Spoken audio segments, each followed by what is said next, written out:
Bismillahirrahmanirrahim. Assalamualaikum warahmatullahi wabarakatuh.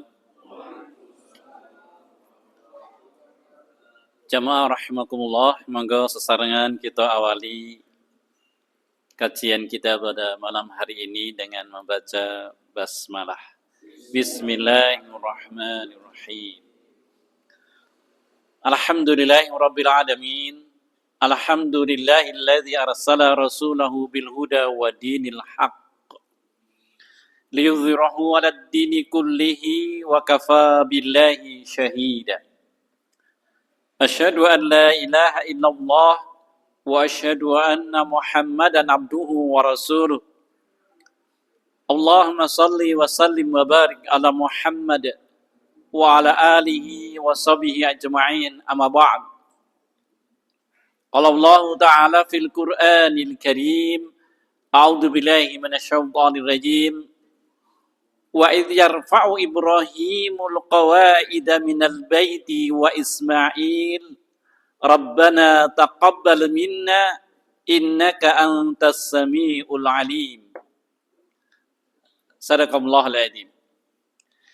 Jamaah rahimakumullah, pripun kabaripun dalu menika? Alhamdulillah. Nikmat sehat sedaya nggih. Nikmat sempat Allah sempatkan kita. Ada mungkin pilihan-pilihan kita untuk rehat, kita untuk nonton TV, atau kita untuk main HP, atau kita untuk apapun aktivitas yang lain, tapi kita memilih untuk hadir di majelis ilmu ini. Subhanallah, ini berkah, manfaat. Maka ini nikmat sempat, Allah sempatkan kita untuk bisa menunggu waktu salat dengan thalabul ilmi. Dan yang ketiga, semangat. Kita harus senantiasa bersemangat untuk menyambut keberkahan, untuk menyambut bekal kita supaya semakin banyak, semakin berlimpah bekal kita di akhirat kelak insyaallah. Sebagaimana almarhum Bapak Slamet Hawi yang tadi mendahului kita semua. Maka sebelum saya mulai, mari kita bersama-sama saya pimpin doa untuk beliau. Lahul Fatihah. A'udzu billahi minasyaitonir rajim. Bismillahirrahmanirrahim. Alhamdulillahi rabbil alamin. Arrahmanir rahim. Maliki yaumiddin. Iyyaka na'budu wa iyyaka nasta'in. Ihdinas siratal mustaqim. Siratal ladzina an'amta 'alaihim ghairil maghdubi 'alaihim waladdallin. Amin. Allahumma ighfir lahu warhamhu wa'fu anhu wa akrim nuzulahu wa wasi' madkhalahu. Allahumma la tahrimna ajrahu wa la taftimna ba'dahu waghfir lana wa lahu. Allahumma la tahrimna ajrahu wa la taftimna ba'dahu waghfir lana wa lahu. Allahumma la tahrimna ajrahu wa la taftimna ba'dahu waghfir lana wa lahu. Jamaah yang dimuliakan oleh Allah, pada malam hari ini kita sampai pada Nabi yang kelima. Nabi Adam, Nabi Idris, Nabi Nuh, Hud, Soleh. Nah, yang keenam, maaf ya, sudah kelima. Kemarin Nabi Soleh ya. Ada yang masih ingat kisah Nabi Soleh? Apa yang diingat? Ya, unta betina ya. Dan di akhir episode Nabi Soleh, masih ingat? Merah, kuning, hitam. Apa itu? Apa? Halo? Merah, Nabi Soleh mengancam kepada kaumnya karena mereka menantang, segerakan azab Allah kepada kami kalau engkau benar. Maka Nabi Soleh mengatakan, tunggulah 3 hari. Kalau kalian tidak bertaubat, maka wajah kalian hari pertama akan menjadi merah. Kalau tetap tidak mau bertaubat, wajah kalian menjadi kuning pada wajah dan tubuh ya, seluruh tubuh kalian hari yang kedua. Dan kalau tetap tidak mau bertaubat, hari ketiga wajah tubuh kalian menjadi hitam pekat gitu ya. Masih ingat? Sudah agak lupa gitu ya. Enggak apa-apa.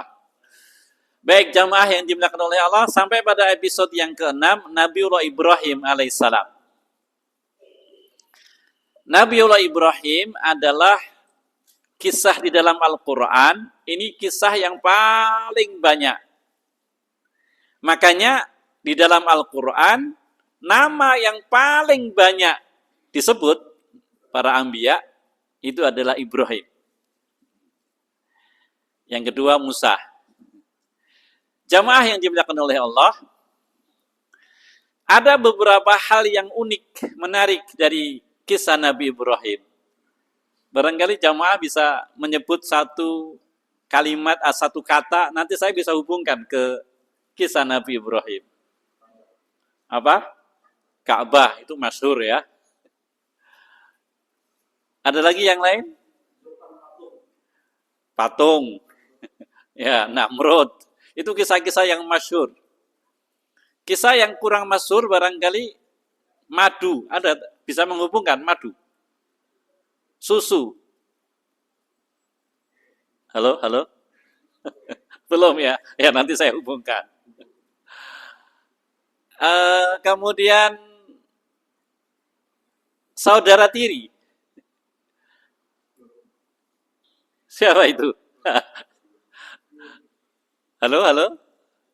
Lut itu bukan saudara tirinya Nabi Ibrahim. Ya, nanti ya. Baik. Jamaah yang dimuliakan oleh Allah. Nabi Ibrahim ini adalah keturunan dari Nabi Nuh. Dari jalur Sam.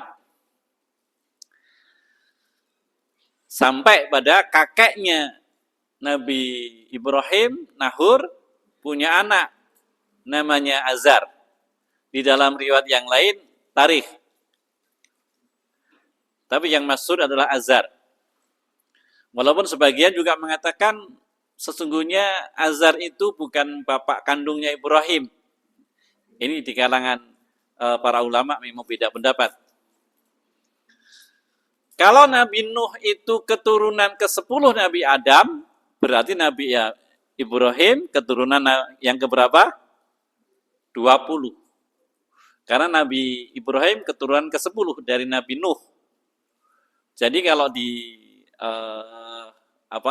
kalau di tracking gitu ya, sampai ke Nabi Adam, ini keturunan ke-20. Sedangkan Rasulullah SAW itu keturunan keberapa dari Nabi Ibrahim?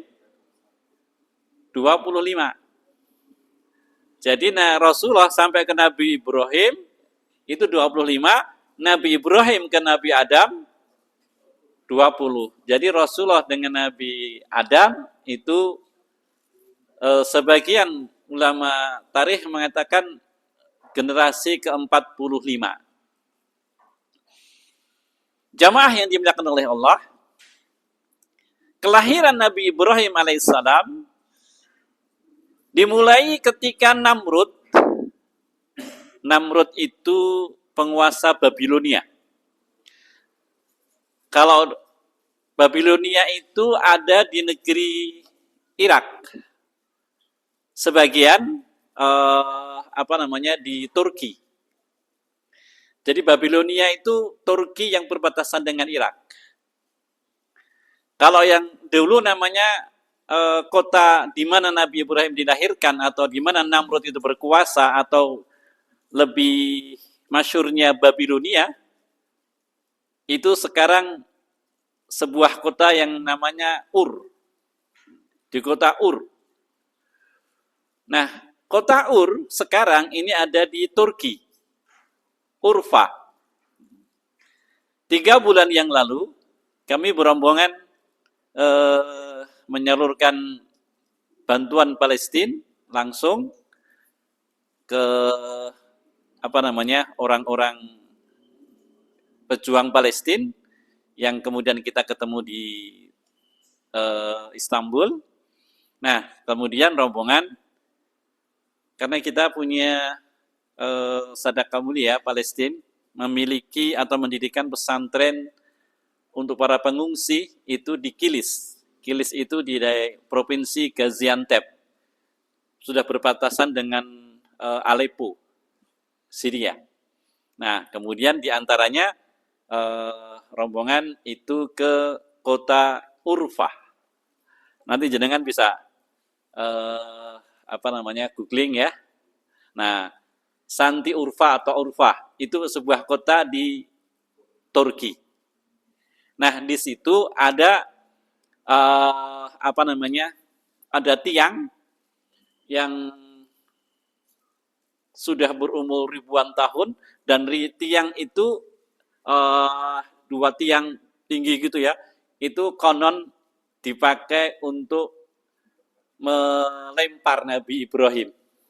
Nah, di bawahnya itu sekarang menjadi kolam. Sampingnya masjid, namanya Masjid Khalilur Rahman, artinya menyebut Nabi Ibrahim Al-Khalil. Nah, kolam itu banyak ikan-ikan hitam, sangat hitam pekat gitu, yang diyakini mitosnya masyarakat itu dulu adalah kayu-kayu bakarnya yang untuk membakar Nabi Ibrahim. Jadi tanah lapang yang dulu dipakai untuk membakar kayu-kayu itu sekarang berupa kolam ikan. Silakan nanti di googling ketemu di situ, di Santi Urfa gitu ya, atau Turki. Nah, jamaah yang dimuliakan oleh Allah, ketika Namrud ini bermimpi, ada sebuah cahaya yang sangat terang dari langit, kemudian nembus ke istananya. Maka pagi hari Namrud kumpulkan para ahli nujumnya, para peramalnya, para punggawanya gitu ya, diceritakanlah. Nah, jamaah yang dimuliakan oleh Allah, banyak para ahli nujumnya tidak bisa menjawab. Dan kemudian setelah hening beberapa saat, ada seorang, tidak disebutkan namanya, kemudian mengatakan, itu pertanda bahwa akan ada seseorang yang nantinya akan menggulingkan ataupun mengganggu kekuasaan Baginda Raja. Nah, mulai saat itulah lantas Namrud perintahkan, kalau begitu mulai hari ini kalau ada bayi laki-laki yang lahir, bunuh. Jadi Fir'aun itu bukan orang pertama, ya, bukan orang yang pertama dalam kisah Nabi Musa. Jadi Fir'aun itu ya ikut-ikutan Namrud gitu ya. Ya artinya bukan ikut-ikutan ya, beda zaman panjang. Dulu nggak ada HP, nggak ada kabar-kabaran ya. Nah, ketika Raja Namrud menyampaikan titah itu, Azar ada di situ. Dan Azar dalam kisah yang masyhur, ketika itu belum lama dia dilantik menjadi orang penting dengan Namrud. Sebagian bahkan mengatakan Azar diangkat menjadi panglima perangnya. Sebagian riwayat mengatakan Azar diangkat sebagai istilahnya kalau pimpinan spiritual itu apa ya? Kalau Islam muftinya gitu ya. Karena apa? Karena Azar itu punya keahlian membuat patung.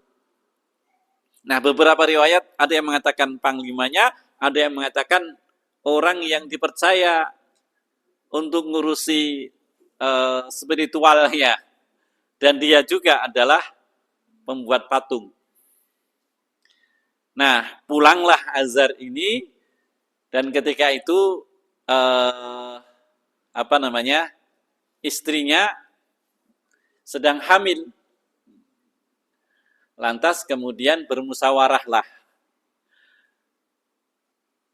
Nah, ada dua saudaranya, dua anak yang sudah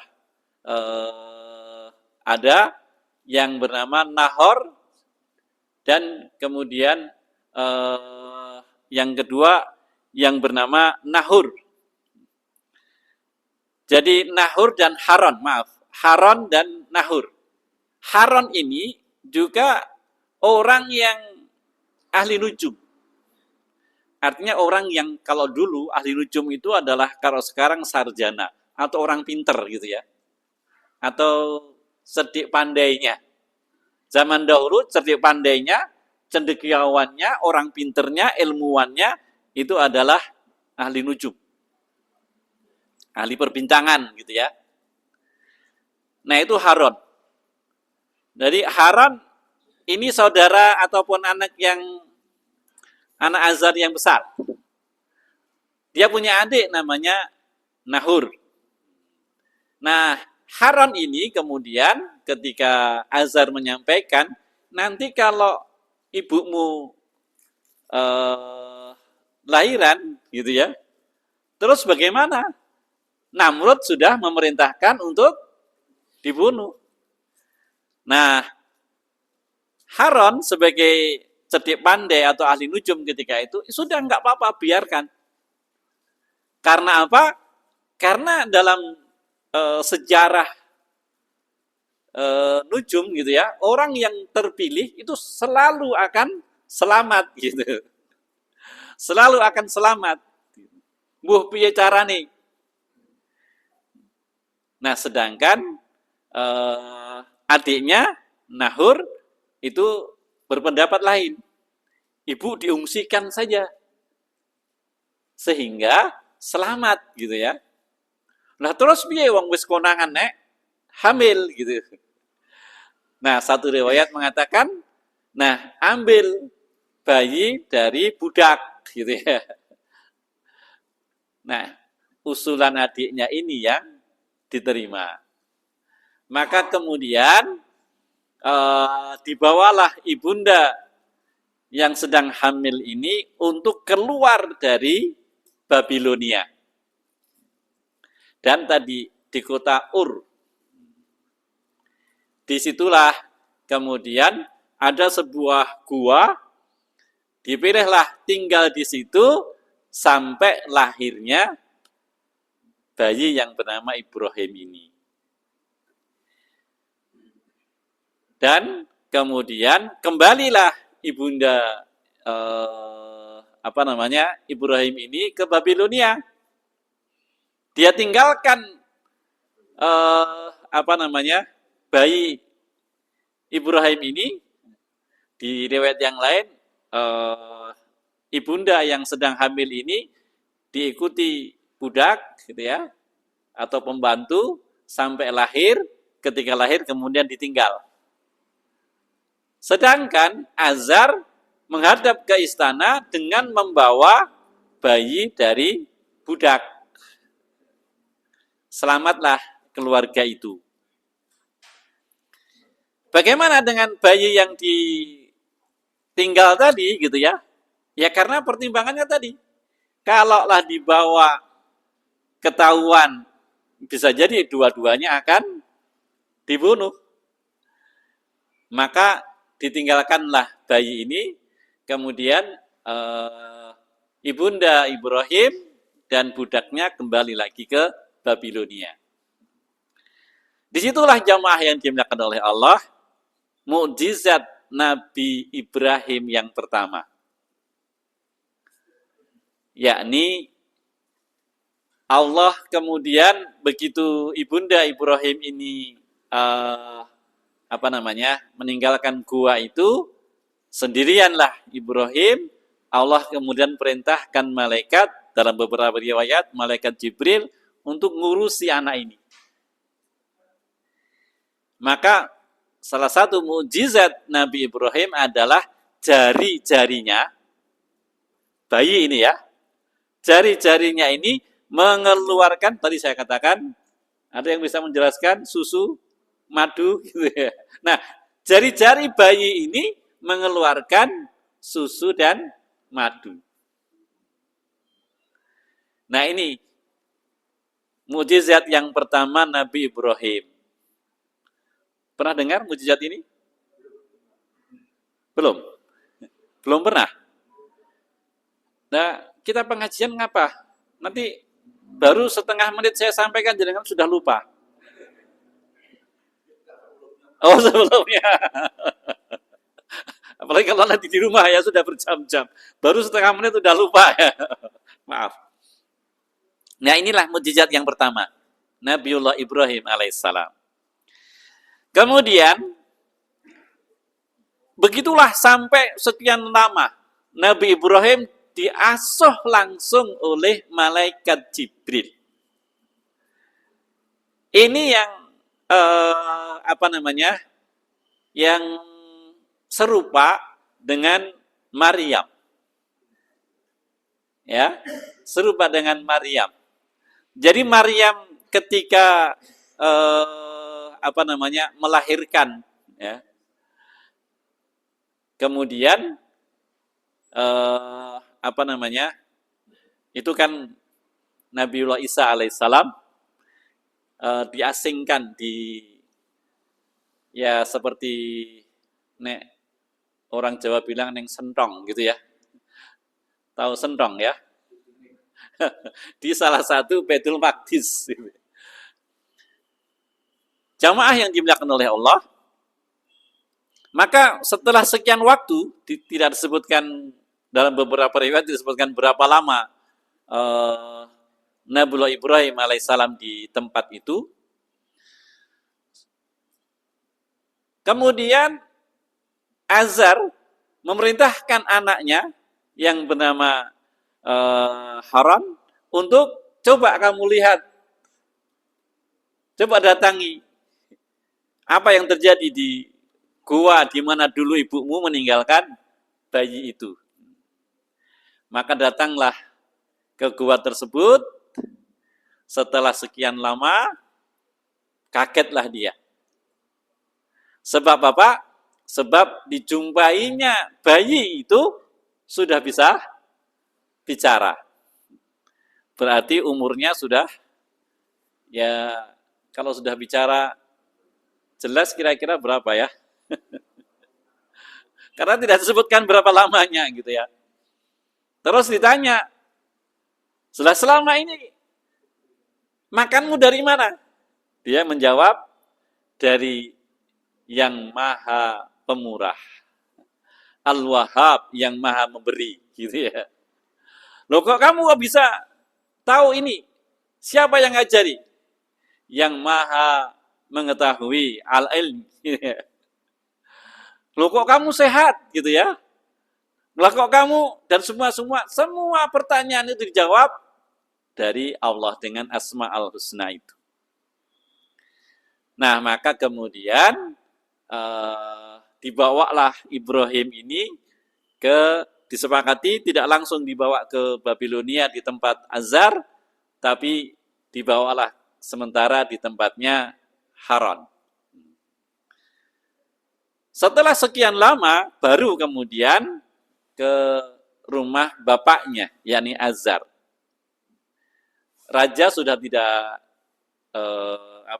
sudah tidak mempedulikan lagi karena sudah sekian lama.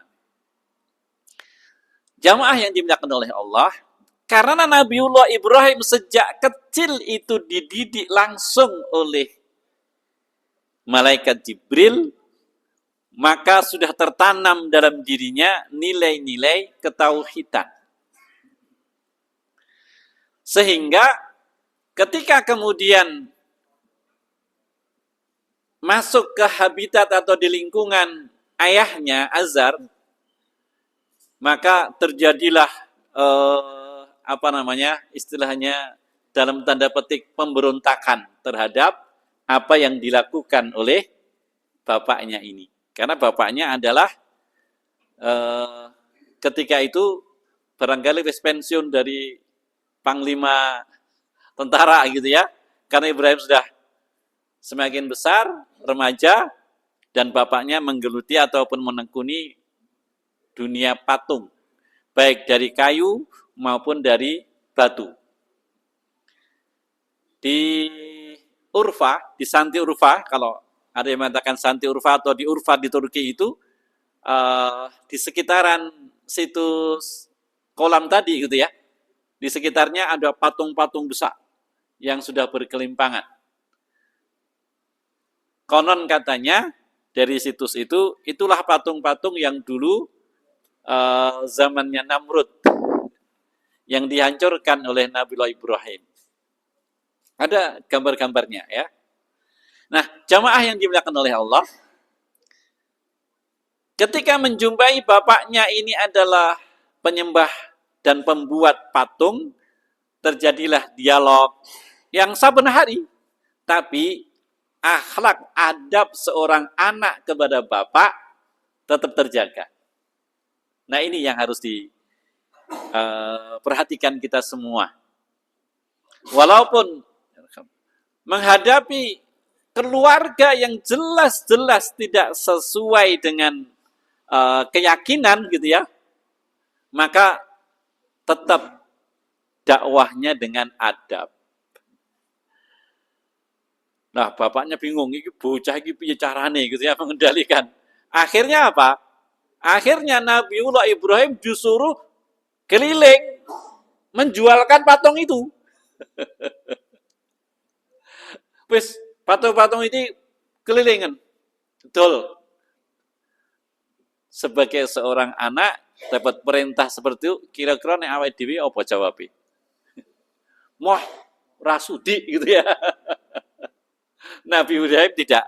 Nabi Ibrahim adalah orang yang lembut, orang yang solih gitu ya. Dengan bapaknya maka santun gitu. Maka dijual lah. Berangkatlah Nabi Ibrahim, kemudian menawarkan siapa yang mau membeli patung-patung ini, sesuatu yang tidak ada memberikan manfaat maupun madorot gitu. Itulah yang dilakukan oleh Ibrahim.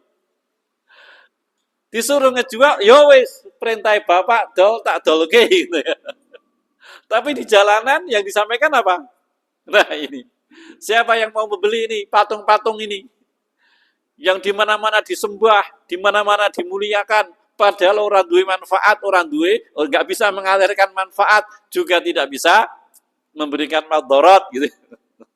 Yo, apa nek wong sing gelem akhirnya kan gitu. Nah, jamaah yang dimuliakan oleh Allah, begitulah episode Nabi Ibrahim dengan bapaknya. Hingga suatu hari, orang-orang Babilonia itu memiliki hari raya. Dan ketika hari raya itu, mereka berkumpul di sebuah altar yang besar gitu ya. Seluruh masyarakat Babilonia berkumpul di situ.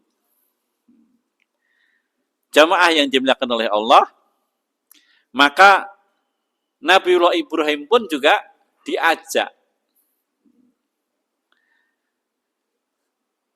Apa jawab Nabi Ibrahim? Ini diabadikan oleh Allah di dalam surah As-Saffat, surah yang ke-37. Setelah surah Yasin, ayo Ibrahim, kita ke altar untuk yang namanya hari raya. Semuanya bertemu di situ. Semuanya beribadah di situ.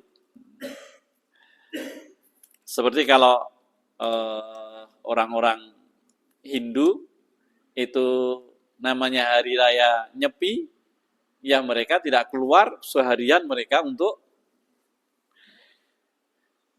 jamaah yang dimuliakan oleh Allah. Nabiullah Ibrahim alaihissalam tidak mau mendatangi itu. Dengan jawaban apa? Beliau mengatakan, faqala inni saqimun. Ayatnya sangat pendek. Faqala, maka jawaban Nabi Ibrahim, faqala, dia mengatakan, ini aku sakim. Aku sakit. Nah, ini tauriyah. Tauriyah itu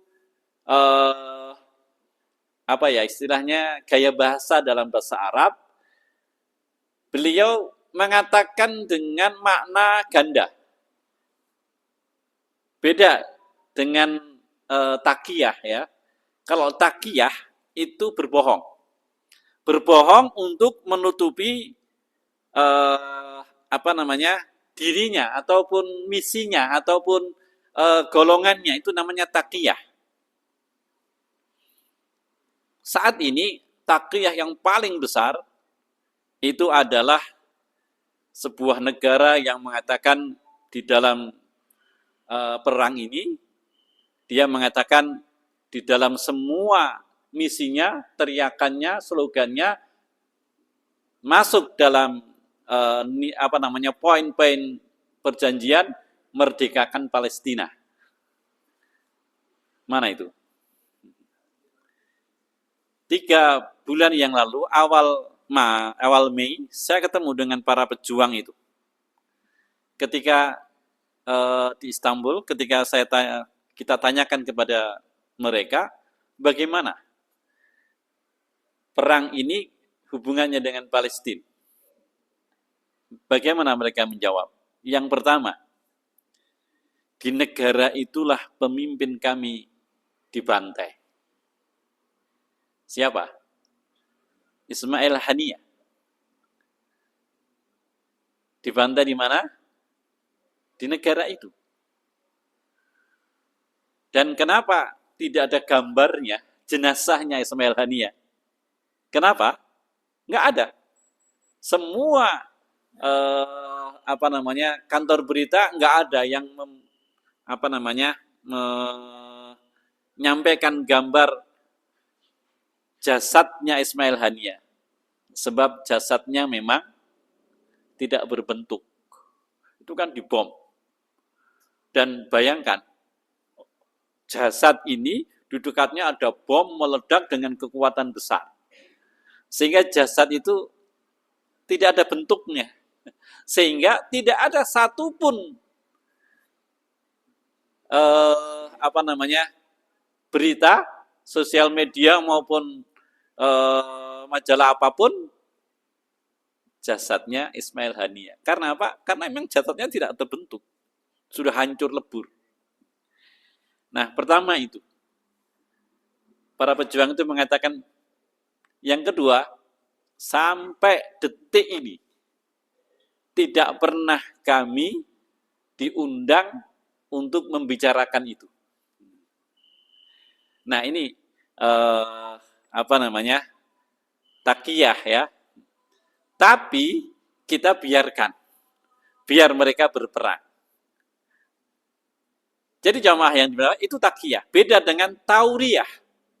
Kalau tauriyah itu sebagaimana Nabi Ibrahim tadi. Ayo Ibrahim, kita ngumpul di altar gitu ya. Jawab Nabi Ibrahim apa? Faqala inni saqimun. As-Saffat ayat 89. Dia mengatakan aku sakit. Maksudnya yang sakit bukan jasadnya, bukan raganya, bukan badannya, tapi yang sakit itu adalah keimanannya, keyakinannya. Melihat orang-orang pada melakukan kesyirikan, sakit saya ini. Nah, itulah yang dimasukkan di dalam ayat tersebut. Maka itu namanya tauriyah, ya. Jadi jawaban yang mananya ganda, kemudian ditafsirkan masing-masing. Soal mana tadi? Nah, kemudian pada akhirnya suatu saat sebelum ada pembakaran ini ya, orang-orang dikumpulkanlah oleh sang raja Namrud. Kemudian kemudian semua orang yang dianggap tokoh ini, karena Ibrahim ini adalah anaknya Azar, dia termasuk tokoh pemuda yang diundang oleh raja. Ada jamuan makanan yang sangat lengkap sebelum jamuan itu dilaksanakan, maka Namrud meminta kepada semua yang hadir agar mereka bersaksi bahwa dia adalah Tuhan, gitu. Semua bersaksi. Nabiullah Ibrahim yang tidak mau. Maka kemudian istilahnya orang-orang yang setelah ada jamuan itu kemudian dapat goodie bag. Apa namanya? Dapat bingkisan gitu ya. Nah, kayak tadi pagi ya. Ada goodie bag-nya, ada belasan hadiah di situ ya. Nah, Nabi Ibrahim tidak dapat. Karena apa? Dia menolak untuk mengakui Namrud ini sebagai penguasa, sebagai raja yang atau dewanya dewa gitu ya. Maka pulanglah Nabi Ibrahim gak dapat goodie bag gitu. Gak itu apa-apa. Nah, di tengah jalan kemudian ini mukjizat yang kedua ya. Di tengah jalan tas ataupun karung yang beliau bawa kemudian diisi pasir gitu ya. Engko nek nang omah ditekoi untuk apa gitu ya. Maka kemudian ketika itu Nabi Ibrahim awal-awal menikah dengan Sarah ya. Nah, karung tadi diisi dengan pasir. Lantas malam hari Nabi Ibrahim tidur. Nah, paginya Sarah melihat banyak sekali makanan di dapurnya gitu ya. Dari karungnya Ibrahim ini gitu ya. Nah, kemudian istilahnya dimasaklah atau dihidanglah oleh Sarah. Ibrahim bertanya, dari mana ini gitu. Loh, ini kan kamu yang bawa gitu ya. Nah, ini mukjizat Nabi Ibrahim yang kedua. Nah, bicara tentang Sarah, siapakah Sarah itu? Riwayat yang masyhur, Sarah itu adalah saudara tirinya Nabi Ibrahim. Jadi Azar itu punya dua istri. Nah, salah satu istri itu melahirkanlah Sarah dan kemudian salah satu melahirkan Ibrahim. Jangan menggunakan hukum ketika itu saiki gitu ya. Loh, berarti Nabi Ibrahim incest gitu ya. Ya enggak begitu, zaman dulu beda dengan zaman sekarang. Bahkan Qabil dengan Labuda dengan anak-anaknya Nabi Adam nikah dengan saudara kandung, seayah seibu kan. Nah, lanjut. Jadi Sarah ini adalah saudara tirinya Nabi Ibrahim. Ada riwayat yang lain, tapi yang masyhur tadi saudara tiri. Ada riwayat yang lain bahwa Sarah ini adalah bukan saudara tiri tapi tunggal mbah. Itu jenenge apa?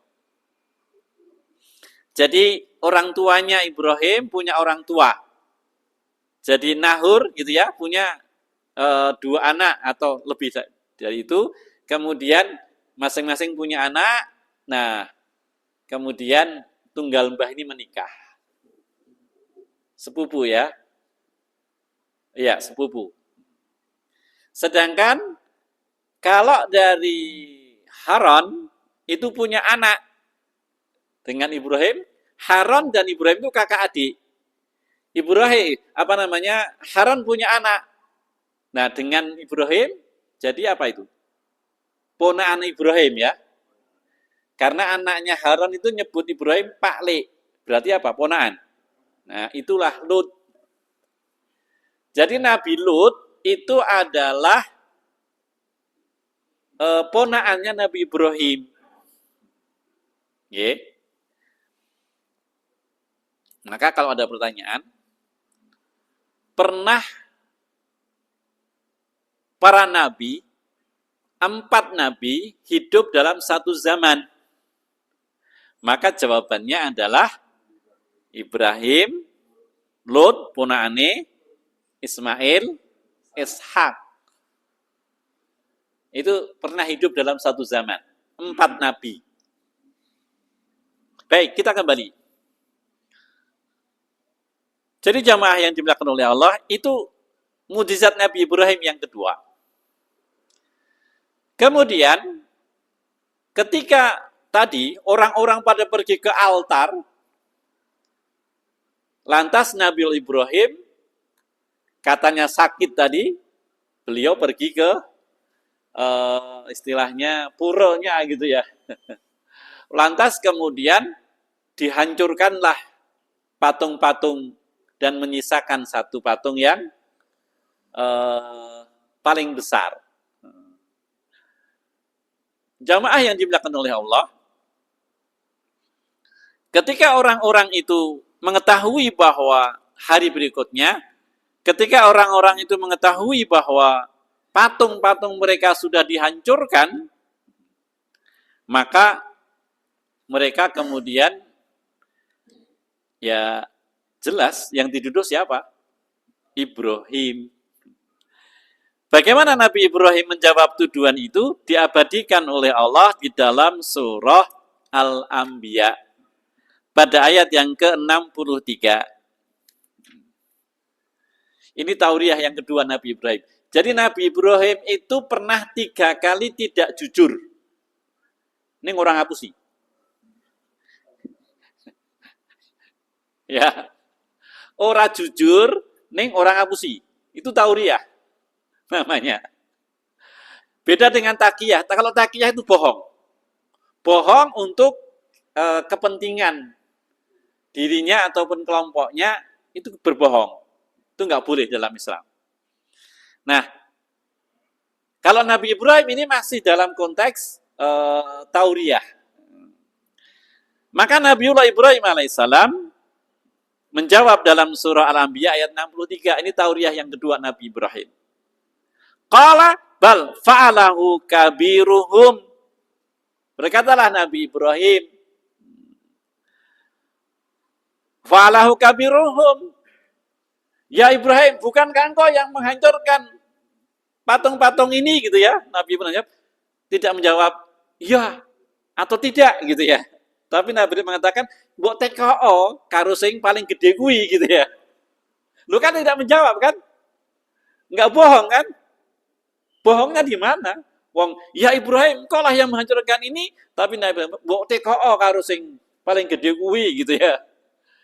Toh dia di ada kapaknya gitu ya.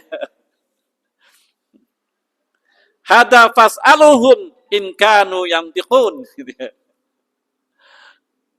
Nah, jamaah yang dibilang oleh Allah, teko sing paling gede kuwi sesuatu sing ora iso ngei manfaat, ora iso madharat, obah wae ora iso, omong ora iso.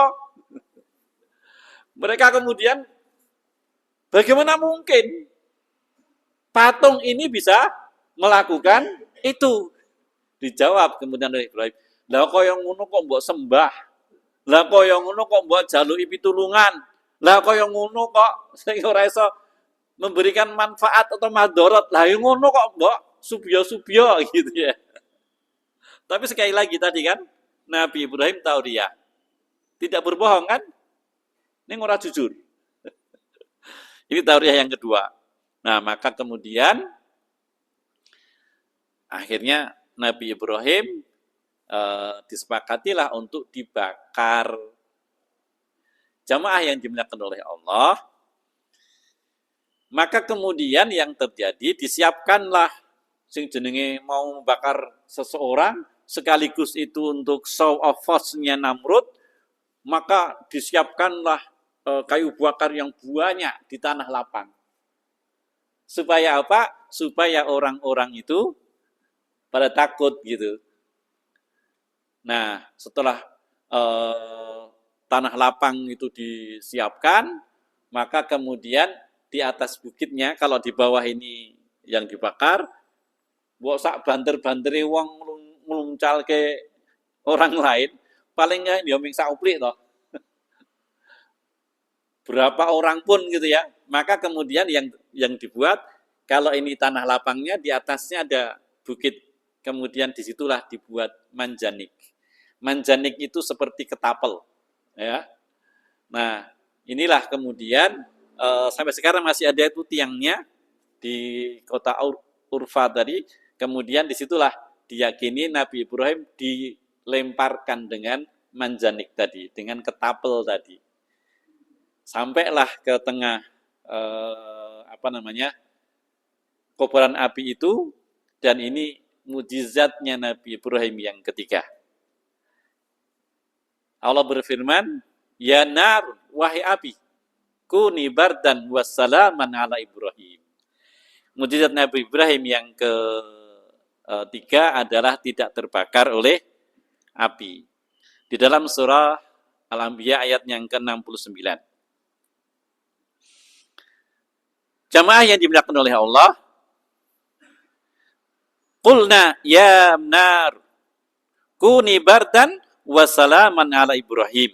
Itu dalam surah Al-Anbiya 69. Kemudian sudah selesai ini waktunya. Ya, cerita Ibrahim masih banyak ya. Baik, saya persingkat aja ya. Nah, kemudian mujizat Nabi Ibrahim yang keempat adalah ketika Nabi Ibrahim ini bertanya atau meminta kepada Allah, ya Allah, bagaimana engkau menghidupkan orang yang mati? Di dalam surah Al-Baqarah 260. Maka kemudian Allah perintahkan, ya Ibrahim, ambillah 4 burung dan kemudian cincang. 4 burung itu dicincang. Terus kemudian letakkan di 4 tempat. Sudah ya Allah, sudah saya cincang, sudah saya katakan, ya Ibrahim, panggil burung itu. Kemudian burung itu 4-empatnya kembali lagi sebagaimana. Dan terakhir mujizat Nabi Ibrahim yang keempat adalah tadi Ka'bah. Di dalam surah Al-Baqarah ayat yang ke-127. Wa id yarfa'u Ibrahim, dan ingatlah ketika Ibrahim, rafa itu artinya kan tinggi. Dan ingatlah ketika Ibrahim meninggikan. Berarti sebelumnya sudah ada pondasinya gitu ya. Jadi yang membuat pertama kali Ka'bah itu bukan Nabi Ibrahim. Nanti dalam kisah yang lain itu jauh, bahkan sebelum Nabi Adam turun ke bumi, Ka'bah itu sudah ada. Nah, kisahnya penafsiran dari qala rabbuka lil malaikati inni ja'ilun fil ardi khalifah. Dulu yang pertama tentang Nabi Adam sudah saya singgung itu. Nah, jamaah yang dimuliakan oleh Allah, di dalam surah Al-Baqarah ayat 127, wa id yarfa'u Ibrahimul qawaida minal bait, qawaid dasar. Dan ingatlah ketika Ibrahim meninggikan qawaidu minal bait, pondasi bangunan, wa Ismail, bersama Ismail. Artinya Nabi Ibrahim itu yang membangun kembali Ka'bah hingga kemudian sampai sekarang. Yang sebelumnya bangunan itu hancur lebur, hanya menyisakan pondasinya. Karena apa? Dulu ketika kisah Nabi Nuh saya sampaikan, pondasi itu hilang. Bangunan itu hilang, tinggal pondasinya. Dan kemudian Allah perintahkan untuk ditinggikan kembali. Rabbana taqabbal minna innaka antas samiul alim. Itulah jamaah yang dimuliakan Allah, mukjizat Nabi Ibrahim yang kelima. Nah, sedangkan satu lagi ya, tauriyah tadi. Jadi Nabi Ibrahim itu pernah tidak jujur. Ini nggak cuma mandeng mutok ya. Nek ngomong ora jujur berarti bohong gitu ya. Tapi disampaikan tidak jujur tapi tidak bohong. yakni yang ketiga, ketika hijrah, diperintahkan Allah untuk hijrah dari Babilonia setelah dibakar itu ya, kemudian Nabi Ibrahim hijrah ke Mesir. Di Mesir bersama istrinya yakni Sarah ketemulah dengan Fir'aun. Ya, semua raja Mesir itu namanya titelnya Fir'aun ya. Nah, kemudian Fir'aun ini ataupun raja Mesir ini raja yang mata keranjang. Anggrin delok wong wedok rodok melek sithik. Itu pengen dipek gitu ya. Nah, kalau dia punya suami, suaminya dibunuh. Itu komat ya. Ya. Nah, ketika kemudian masuk ke Mesir ada orang Hanif, nanti kalau raja itu tanya gitu ya, kamu jangan menjawab apa adanya. Jangan katakan kamu suaminya. Nah, terus gimana? Ya terserah kamu. Nah, benar ketika sang raja itu bertanya, kamu siapa? Dia mengatakan, ini adalah saudaraku. Artinya apa? Innamal mu'minuna ikhwatun. Orang-orang yang satu akidah itu adalah satu saudara. Maka selamatnya Nabi Ibrahim dan Sarah kemudian dibawa ke hadapan raja. Setiap kali raja ini mau mendekati Sarah, itu mesti on away. Kepleset gitu ya. Ini ndati meneh gedaduk. Ndekati meneh geblak gitu ya. Ndekati meneh kaya ene sing mencekik gitu ya. Sampai berkali-kali akhirnya ini mesti wong istimewa. Siapakah dia? Nah, kemudian disebutkan bersama Ibrahim. Dia panggillah Ibrahim dan dalam satu riwayat raja itu kemudian mengikuti dakwahnya Nabi Ibrahim, lantas kemudian saking pinginnya supaya ada terah dari istana itu yang seperti Sarah, kemudian dihadiahkanlah dari kalangan istana seorang gadis yang cantik, yang cerdas, yang namanya gadis masih muda ya, yang namanya Hajar. Ngaten nggih. Demikian jamaah yang dimuliakan oleh Allah, sepenggal kisah Nabiullah Ibrahim, tentunya masih banyak kisah yang panjang. Nah, silahkan nanti kita pelajari masing-masing nggih. Mari kita akhiri dengan doa kafaratul majelis. Subhanakallahumma wa bihamdika asyhadu an la ilaha illa anta astaghfiruka wa atubu ilaik. Walhamdulillahi rabbil alamin. Billahi taufik wal hidayah. Wassalamualaikum warahmatullahi wabarakatuh.